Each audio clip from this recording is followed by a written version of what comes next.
Life Management Science Labs would like to acknowledge that we live and produce this podcast on the traditional lands of the Wurundjeri people. We'd also like to acknowledge the traditional owners of the lands of our listeners and our international colleagues. We'd like to pay our respects to their elders past, present, and emerging.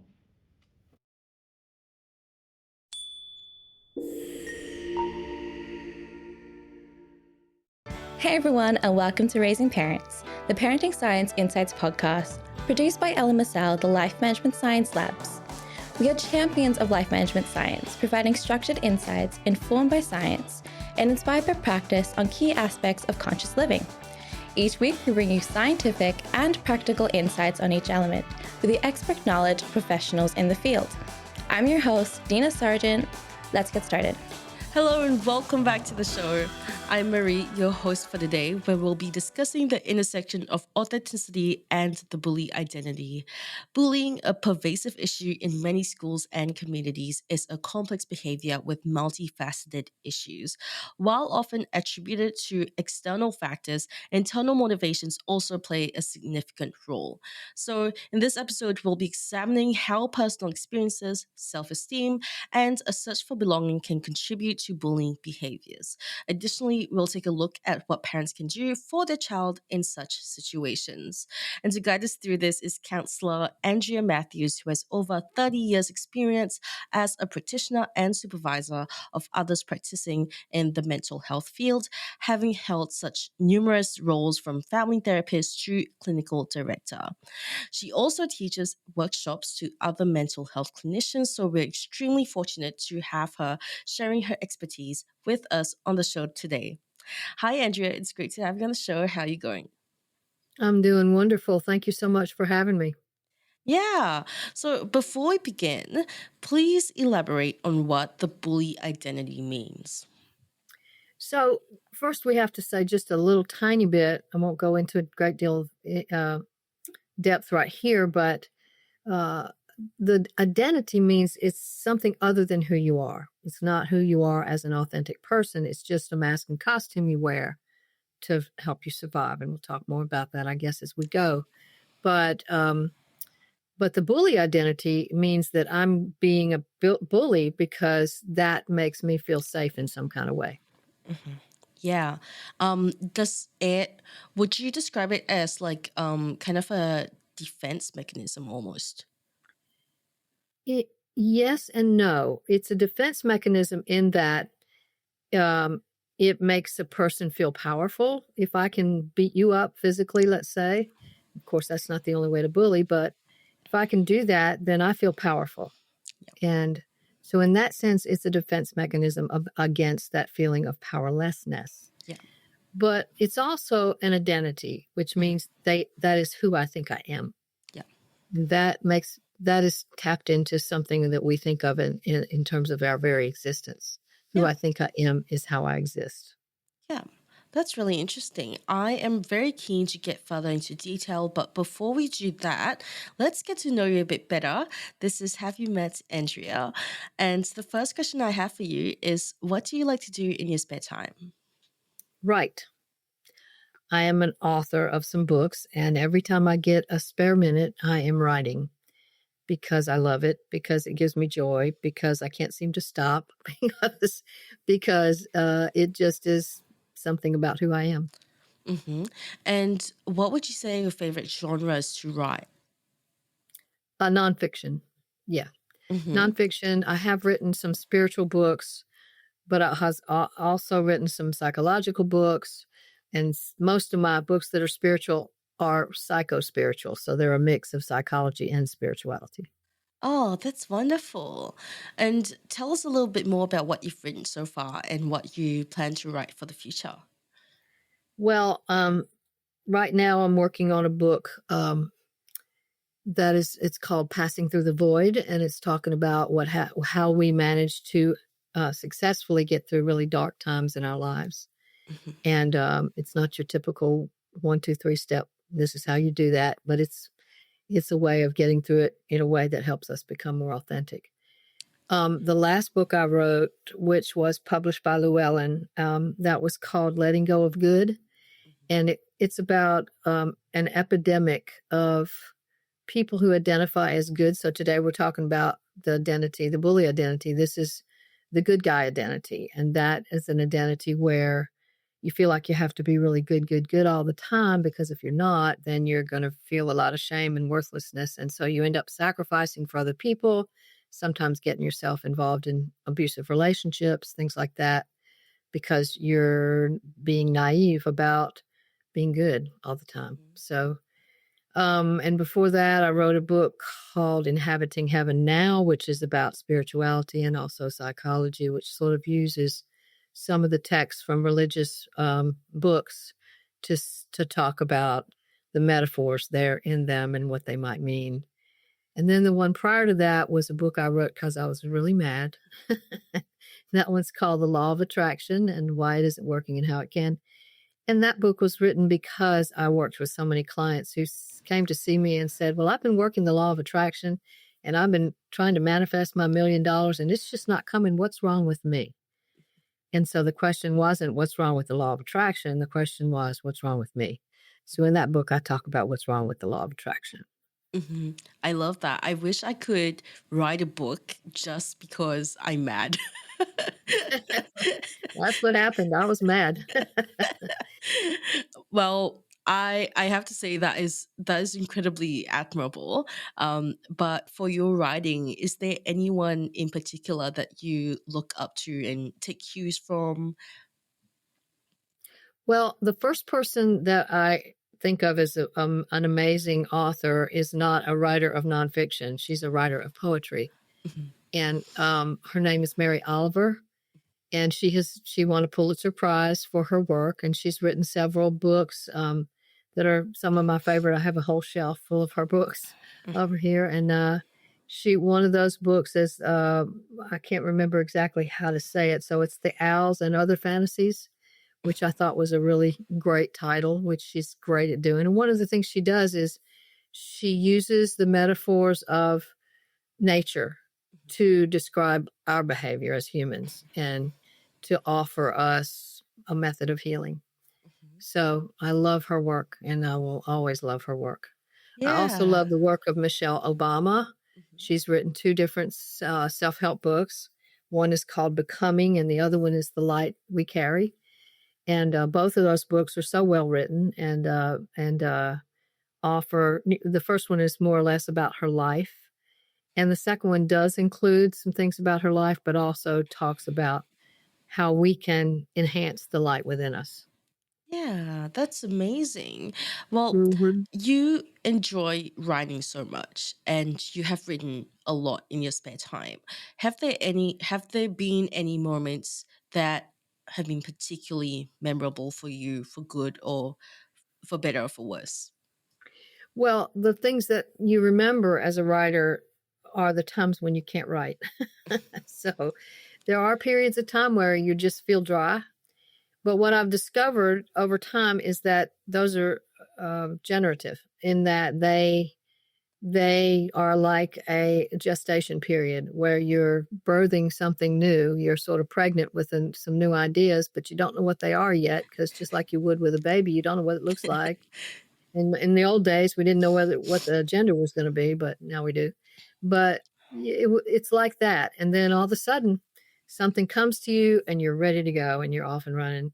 So those Yeah. are the things I remember most. But I also remember that time when I wrote that book about the law of attraction because I was mad. I finished that book in 3 months because I was just so mad. I was just Wow. writing furiously. So yeah, that was pretty memorable. No, yeah, I have to admit, like, I think when I am mad at something is when I manage to churn out a lot of work Right. in a very, very short period of time, because I don't know, like, I had a really bad breakup once, which is not exactly the same probably as what you went through, but really, really bad breakup. And I don't know, like, I was just living out of spite, and all of a sudden I was churning out all my work really, really quickly and really well. So I don't know, maybe is that what similar to what you went through at all, or? Yeah, I could say a whole lot about anger right now, and as we talk about the bully identity, I will talk about that some more if that comes up. But I think of anger as an I am. So Mhm. I am real, I'm here, and I matter. So that I am says, I got something to say, I got something to do, I'm real here, and I'm going to move everything out of the way so I can see me and figure out what I need. Yeah. And that's a great use for anger. Of course, people misuse it all the time, as we'll Yeah. see with the bully identity, but it can be a very useful tool if we know how to use it. Yeah, for sure. I mean, I don't think there's anything wrong at all with harnessing your anger to produce something good. So that's, well, good on both of us. Yes, absolutely, absolutely, absolutely. Well, I feel like I got to know you a bit better now. It's been such a pleasure, but let's jump right into the interview and talk a little bit more about the bully identity. Okay. So, for starters, what do you think parenting is? What is your definition of parenting? Well, just a short version of that is that parenting is teaching children how to thrive in the world. And so many times we think that parenting is about raising children to act like we want them to act, and also teaching them the religion that we have, or making them into little mini me's, or um, you know, teaching them how to behave appropriately and things like that. That we've got to use discipline, and of course we love them, and and I've heard people say when they were trying to have a baby, they've said these words: "I just want something to love." And that's an idea about parenting that we have. I've also heard parents say, "I need to be loved, and that's why I'm having a baby." I've also seen parents, and you may have too, seen parents um, use children in ways that are about saving their marriage, or getting in between the parents so they can be the middleman in between parents. Those are all dysfunctional ways of parenting.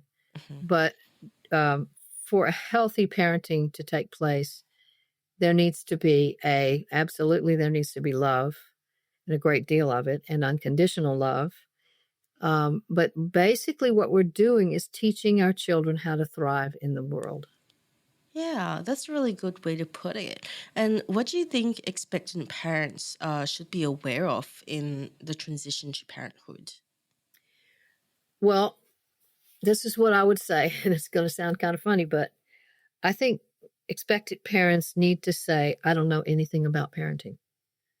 Just go into it with, "I don't know. This is going to be experimental, and I'm going to learn a lot, and I'm going to figure out some things that I'm going to work with and know how to do, and other things I'll just continue to experiment until I land somewhere."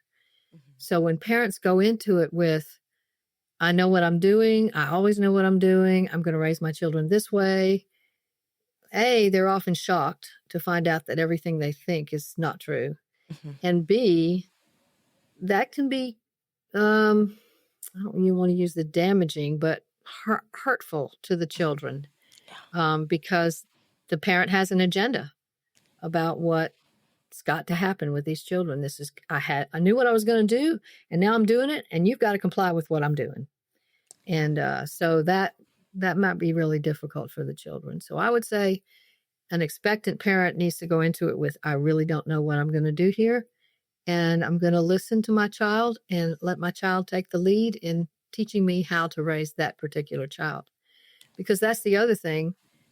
You can have, I have two children, Mhm. and one of them, just one of the ways that you could tell they were very different was my son slept all over the bed. You could go in at different hours and he'd be here, and then he was there, and then he was here, and then he was there. He was all over the bed. My daughter slept in one space all night long. So that's just a small little example, but they're very different. It turned out they were very different children. Yeah. And so that's, you can't expect all the children to be the same. So that's Yeah. another thing. And so you have to listen to each child and say, "Okay, you're going to teach me how to raise you, and Mhm. you're going to teach me how to raise you. And I can't take this one and say, okay, now I know how to raise you, so I got to apply that same thing to this one, because it might not work." Yeah, yeah, for sure. I don't have any friends who do have multiple children, but I am marginally older than my younger siblings, and so I've seen them grow up. So I've always heard stories from my mom about how all three of us were different, and it's like it's got to weigh heavily on a parent because you don't get a do over with the same kid. Like getting getting another kid, having another kid is nothing like, you know, parenting your first kid or the kid before that. Yeah, it's got to be a lot of weight. You can't say relax into it because it's pretty scary, but you can say it's a journey that you'll take by listening to your children. Um, my son was a screamer.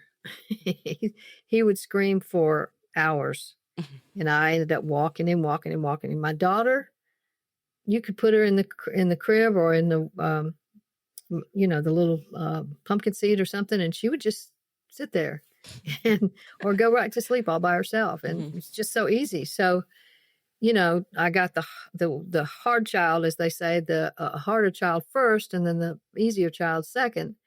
But the easier child had her own stuff, and the quote harder child had his stuff. So it's Mhm. just, but what I had to do, and what we all have to do, I think, is figure out, interpret basically what the child's trying to tell us, even with their Right. tears, even with their crying. Yeah, yeah.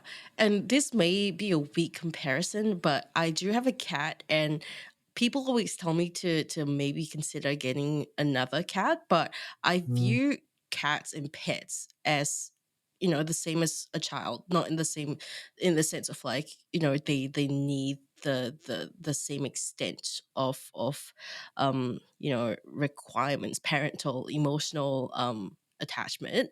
But I view them as all like they'll be different. They're not going to be the same. They're going to have different sleep schedules, and that terrifies me. Like, I got good with my first cat. I'm not going to I don't know, like I could have a really difficult cat, and I might not be equipped for that. So I'm going to stop talking about cats and equating cats to children now. um but more to the topic, can you go further into detail about what the bully identity means?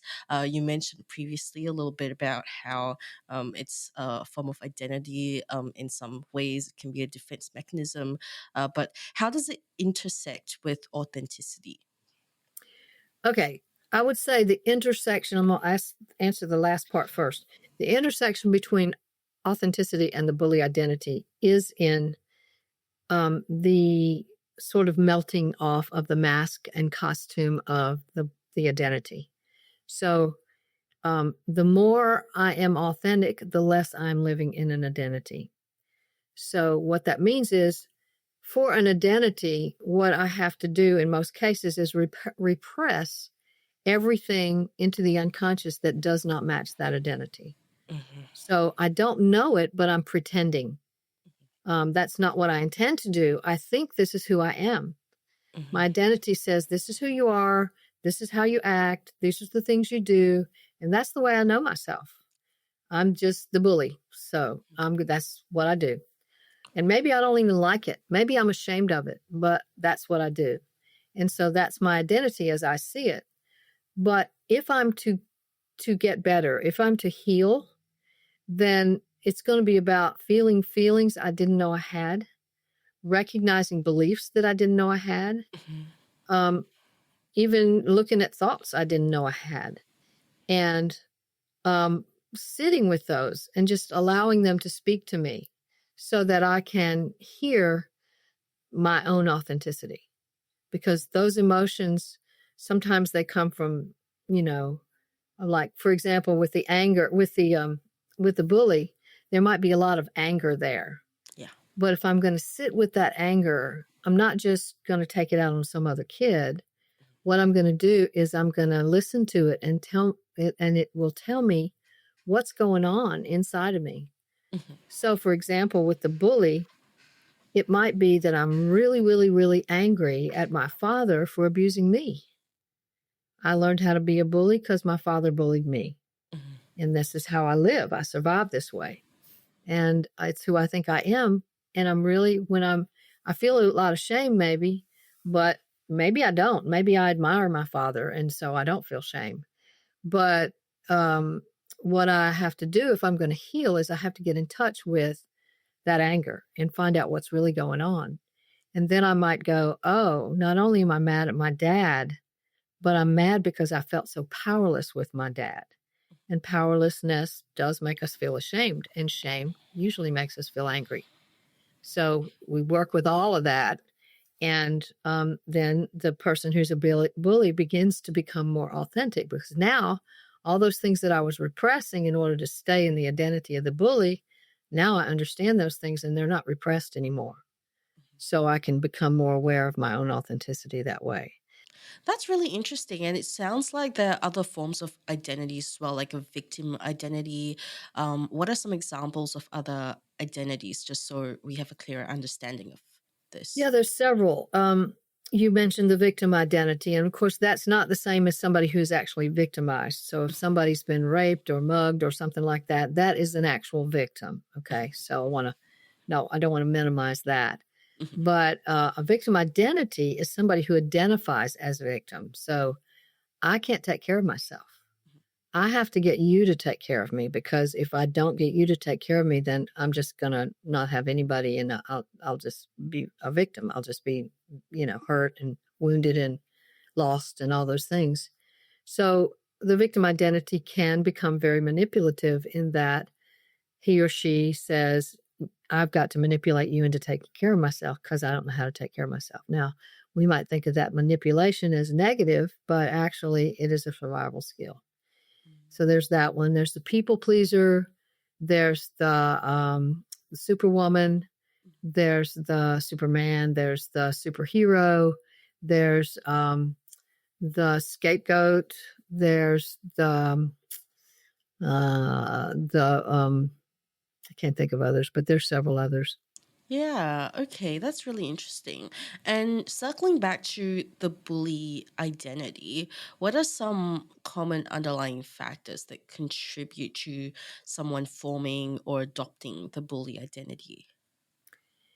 Well, you mentioned self-esteem in the entry to the program, and self-esteem is definitely a part of it. But in order to esteem a self, we have to have a self to esteem. And in an identity, if I am fully absorbed in that identity, then I don't have a self to esteem. So then my sense of self comes fully from that identity. And so um, I might feel shame way down inside, which would mean my esteem would be not so great for myself. But I don't know that because I'm repressing that in order to stay in the bully identity. So, how does that happen? Well, it can happen in several different ways, but two of the ones that I think are the most significant are that a child is raised in a home where he's able to bully his parents into giving him what he wants, he or she. And what that feels like to the child is, well, I'm this little child and my parents are gods, but I must be more powerful than them because I can get them to do what I want them to do. And that takes on the form of a kind of narcissism that says, I'm big. I'm bigger than a child. I'm big and I can do whatever I want and I can accomplish everything that I want because I can control my parents. And parents don't generally know that that's what's happening. What they tend to do is, just wonder what's going on with the child. If the child also goes to school and beats up kids in school, then, the parents are like, oh my gosh, I'm so embarrassed that my child is doing this and we got to do something about this child. Or maybe they'll even discipline the child. And that might even turn to bullying the child. So it becomes a complex problem because there's so much involved there that the parents are not aware of and the child is not aware of. And so that can be one of the ways that a bully identity is formed. And another way is that the child is bullied by one of the parents. So now the child grows up feeling this sense of powerlessness and has to find some way outside the home, usually not in the home, but outside the home, to regain that sense of power. And we're not talking about empowerment here. We're talking about power. And power in this case would mean I've got to bully other people because I've been so bullied. So in that case, the child acts out in the same way that whoever abused them acts out. So it could be mother, it could be father, it could be uncle, it could be somebody else. But whatever the case, that child learns that the only way that I can feel important to myself is to bully other people. Right. And what should parents be looking out for when trying to identify if this if there's a bully identity, a case of bully identity there? Well, one of the things I think that when you see a child actually bullying another child, certainly you can talk about that with the child. But the minute I think you see that, then I think you have to take yourself to therapy because if one of those two scenarios that I just mentioned is actually true in the home, where the parents are either being bullied or the parents are bullying, the parents need help. And I don't mean that the child won't also get help, but typically what I see when families come to therapy, there's something that we call an identified patient, and that's usually the child. So what that means is the the child becomes the focus of the therapy. And the child is the bad kid and he just won't behave and I don't understand him and why can't he respect me and all that kind of stuff. So the child is just kind of beat up again in the therapy session. And so the parents aren't looking at themselves. They're just looking at what the child does. So an example of how this works is I had a parent, a mother and a child come in. The parents were divorced. And so the mother was the only one that came in. And the mother just kept saying over and over again, he just won't respect me. He just won't respect me. He just won't respect me. And the child is sitting there with his head down and, wasn't looking at me, wasn't looking at her, just kind of feeling ashamed or looking ashamed. And finally, I just looked at her and I leaned forward so she would stop talking for a minute. And I said, so do you respect the child? Do you respect little Johnny, whatever his name was? And she looked at me like, I'm not supposed to respect him. He's supposed to respect me. And that's what she actually said. And I said, no, it's not true. It works both ways. If you're not respecting him, how do you expect him to respect you? And so that's why I recommend that rather than trying to do family therapy, that the parents take themselves as a couple to therapy and talk about what's going on with the child. And the child goes separately to what I would say a play therapist, so that the play therapist can help them use dolls and toys and sand play therapy and those kinds of things to help the child figure out what's really going on with him or her. So that's what I would recommend. Yeah. And how do social environments like peer groups or online communities potentially help with the development of this? Well, not really development, I guess, like deconstructing that bully identity. Okay, so you're asking how these online communities can help a child not be a bully. Mhm. Okay.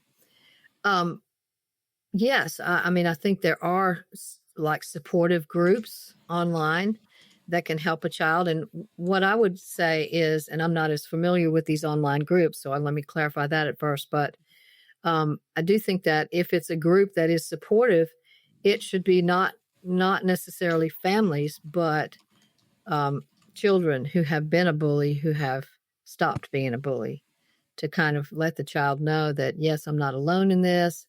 There's not so much shame in this. I don't have to admit to things in here. Everybody has the same problem and we can help each other. And so that would be a great support for the children. On the other hand, I think that also those same kinds of groups could help parents. If the parents are of a child that are bullying, if they could join groups for parents, then then they might be able to get a great deal of help. And for the same reasons, that they're not having to feel a lot of shame, that they haven't been able to manage this, the other parents are in the same boat and they can understand each other and help each other. Yeah. Um, the thing about the bully identity as well is that sometimes bullying does go undetected. It may not be necessarily like a big enough case to be reported to parents. So what would you advise in these scenarios?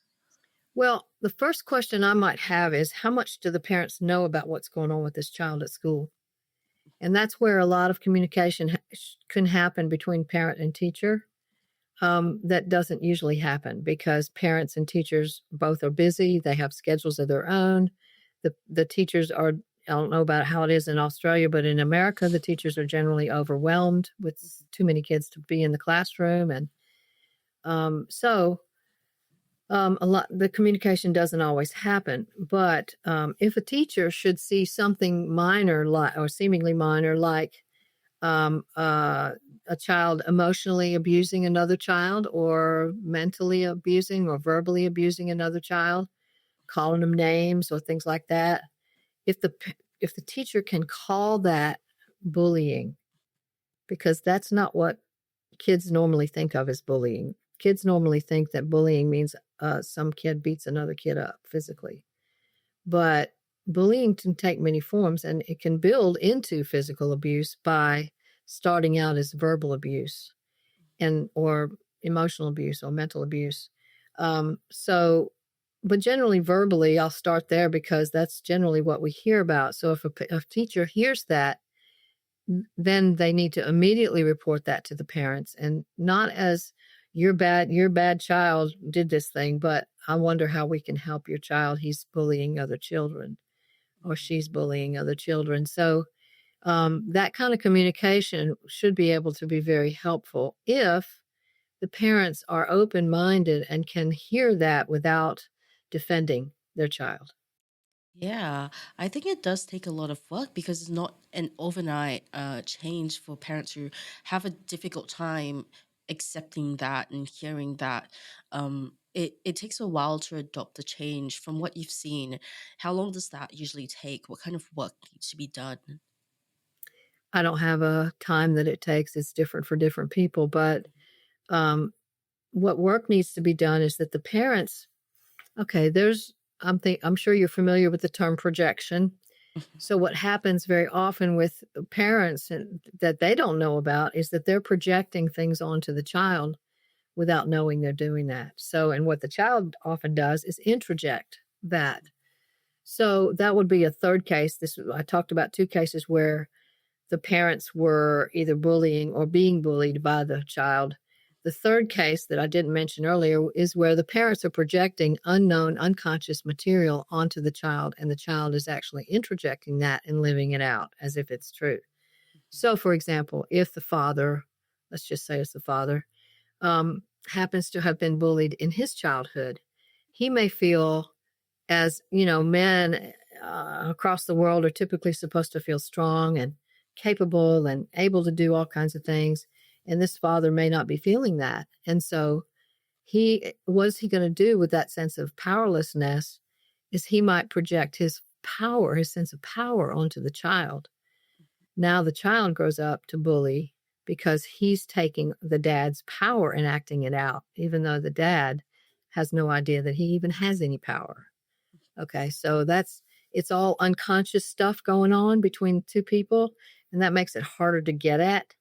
And so that's why it takes a while to work Yeah, with that. But that yeah. would require working with the parent and the child separately first, and then maybe together. Yeah. And what responsibilities do schools and communities have in addressing bullying behavior? Total. In one word, total. Uh, I mean, okay, so I've just heard so many cases, and these are certainly may not be true around the world. There's great educational systems in various places in the world, but what I've heard of several times is that children are being bullied, and the educational system, is just not addressing it at all. And, there's the old boys will be boys, and the old, girls aren't supposed to act that way. And the old, and so what happens very often is girls become more manipulative and secretive with their bullying, and boys become more overt and more physical with their bullying. And of course, it doesn't always happen that way, but what then happens is that the child that's less overt doesn't get noticed at all. And the child that is physically bullying other children is disciplined, and maybe sent to home for a few days. But all that does is make the child madder, and he comes back, and whoever turned him in gets beaten up. So that's not addressing the problem. And if we have a system here that allows for there to be counselors in schools, but the counselors are often so overwhelmed with grading and, discipline and things like that, that they're not really counseling at all. Yeah. Yeah. And the best they can do is refer to an outside counselor, which the parents are very often not interested in. So it's a major problem. And really, I think that the school systems and the parents need to be considering themselves to be totally responsible and to teach the child responsibility. Yeah, for sure. I remember when I was in secondary school, there was like one school counselor, and in most cases, people sent to the counselor would be in extreme situations, severe depression. And it's really unfortunate that it has to get to that point in order to get the help that they need. And even then, the counselor's kind of stretched thin. And on top of that, there's so many other kids who require help, but they just go unnoticed because it's not that visible, severe depression, none of that acting out. Mm-hmm. Yes, totally agree with everything you just said. And Yeah. that's true here, that and very often the cases where there's a lot of depression don't even go to the counselor, because the kids already know the counselor's not going to be able to do much, and they're ashamed of being depressed anyway, and they don't want anybody to know about it. Mhm. Yeah. So let's talk about some practices and habits now. We mentioned previously about the role of self esteem in the bullying identity. So, what is a habit that you would recommend practicing to improve self esteem? Well, okay, I'm about to teach a workshop on self-esteem, and so I have some ideas that are whirling around in my head right now. I said it earlier, you can't have self-esteem without a self to esteem. And so the work of self-esteem is the work of getting in touch with the authentic self. And so I don't even call it low self-esteem or high self-esteem, because if you don't have a self to esteem, it can't be low or it can't be high. It's not anything. It's because you don't have a self to esteem. So the work is to find your authentic self. Now, kids can do that. We think that, kids can't do that, but they can. They can do some of that work. And one of the ways that I use with children and adults really is I start off with some drawings that I ask them to do. And the first drawing would be, tell me your favorite color. And then they write down, they draw the color, and then they write down 3 words that describe why that color is their favorite. And then tell me about your favorite place, draw a picture of that. And then 3 words that describe why that's their favorite place. And then tell me about your favorite animal, and then draw a picture of that, and then put 3 words down that describe why that's your favorite. And then finally, your most admired or favorite person. This can be historical or real or fictional, whatever. And, draw a picture of that, and then write down why it's your favorite or most admired person. And then what I ask them to do is read out all those words that they wrote. And usually you get words like beautiful, wise, loving, kind, smart, those kinds of things. And they don't usually think of themselves that way. They're usually full of shame and full of self-loathing, and they're angry and they're bitter and they're, all those things. And so what I say to them as a little educational blurb is that I ask them, have they ever seen a projection in a movie theater? And of course, projection is different now than it used to be. But what happens is the projector sends the picture out on the screen that is in a mirror inside the projector, at least the old projectors. And so what that means is the actual projector contains the picture, but the picture's going out over there. And so that's what I say to them about projecting now, is that they've got that image inside themselves, but they're putting it out on mom or dad or dog or cat or favorite color or favorite place. They're putting it out on those things, but they don't know that that's also in them. And so we talk about that unconditional love and that smartness and that wisdom and that prettiness and that whatever else they've said. And we say, you know what, that's you. You're just putting it out on those other people. And that's just a whole new awareness for them. And they go, oh, I've got that in me. And do they maintain that ever after that? Is there some magical moment there? No.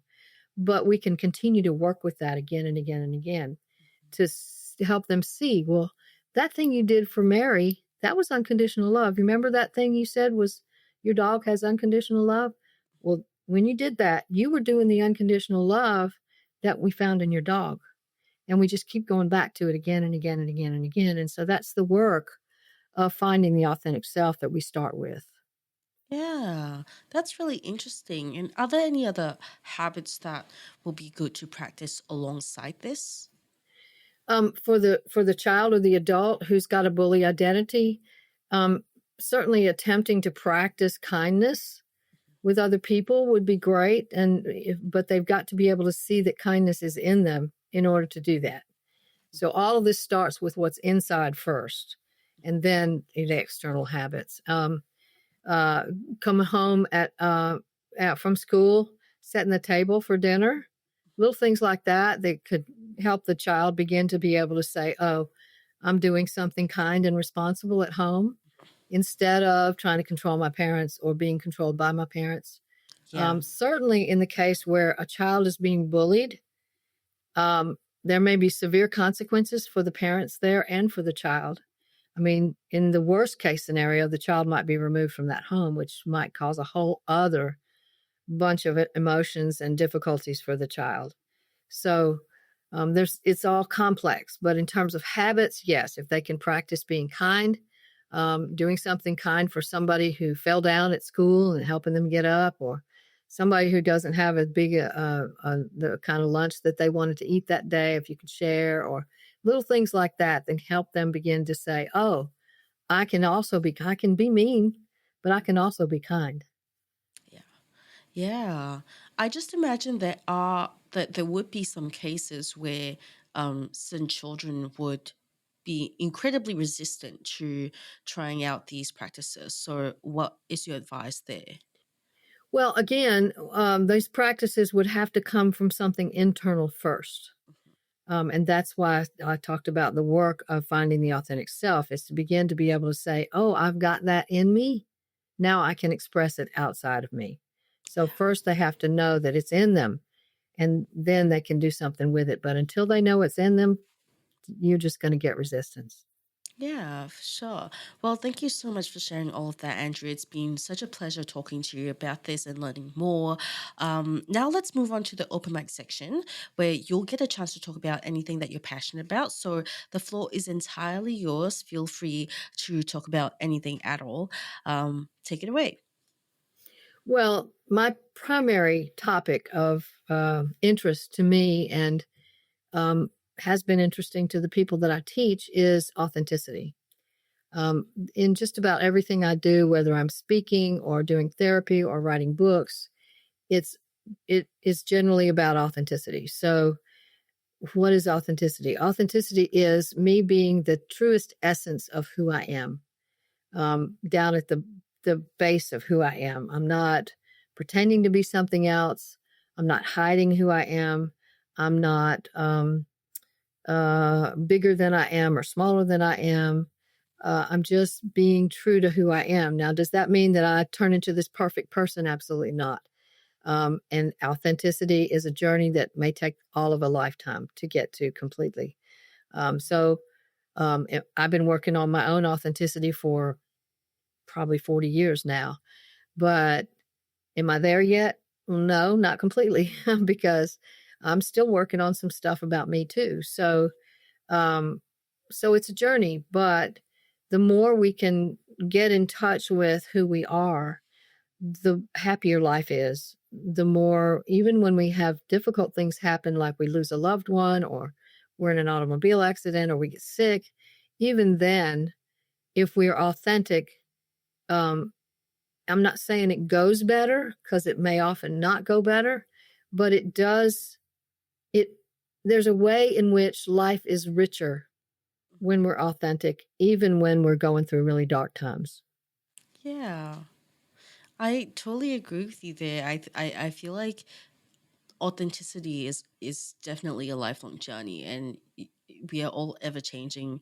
You know, there's not we don't stay stagnant. We're not the same forever. So it takes a lot of time to it takes forever to figure it out. Every single time I think I've got myself figured out, I don't. I really don't. I just on my walk here this morning. Actually, on my walk here this morning, this is pretty apt. I was just thinking to myself, okay, I think I have a victim complex, a victim identity, because I I think I was crossing the zebra crossing, and there was a car that just drove I guess they didn't see the zebra crossing, and they just drove almost into me, and they honked at me. They had the audacity to honk at me, and once that happened to me, I was like, oh my gosh, the world hates me. And I was like, okay, calm down. Like, they probably just didn't see the zebra crossing. You have like a victim identity for sure. I don't know. I'm not a professional, so I can't speak to that. But you know, I feel like this was fate.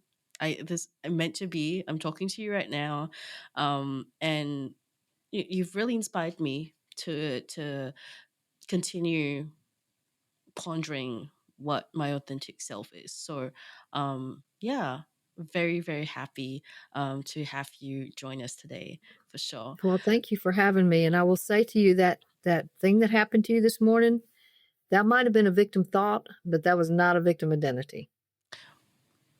Well, that was one thought. I do have these thoughts several times a day. So, Okay. Okay. Okay. Okay. Yeah. Okay. Okay. well, anyway, if our listeners want to find out more about you and what you do, where can they go? Yes. You can go to my website at www.andreamatthews.com, and that's AndreaMathews, one T. And you find there a page that's just an entry page, and then you'll find an author page where my books are. You'll find a page that talks about the events that are coming up, the workshops that I'm doing, and a couple other pages. And then from there, you can also connect with my um, social media sites as well. Yeah, well, that's great. Thank you, everyone, for tuning in. We'll link Andrew's links in the show notes, and we'll catch you in the next episode. You've been listening to Raising Parents, the Parenting Science Insights podcast, produced by the Parenting Science Labs, a division of LMSL, the Life Management Science Labs. More episodes are available from 10 life management perspectives and can be found by searching LMSL on Apple Podcasts, Google Podcasts, Spotify, and other podcasting apps available on your devices. If you enjoyed this episode, please consider rating our show, sharing it, and subscribing to our channel, as it helps other people find it so that we can grow and bring you more quality resources. More of our work can be found on our website at pa.lmsl.net, where you can join our movement. I'm Dina Sargent. Thanks for tuning in.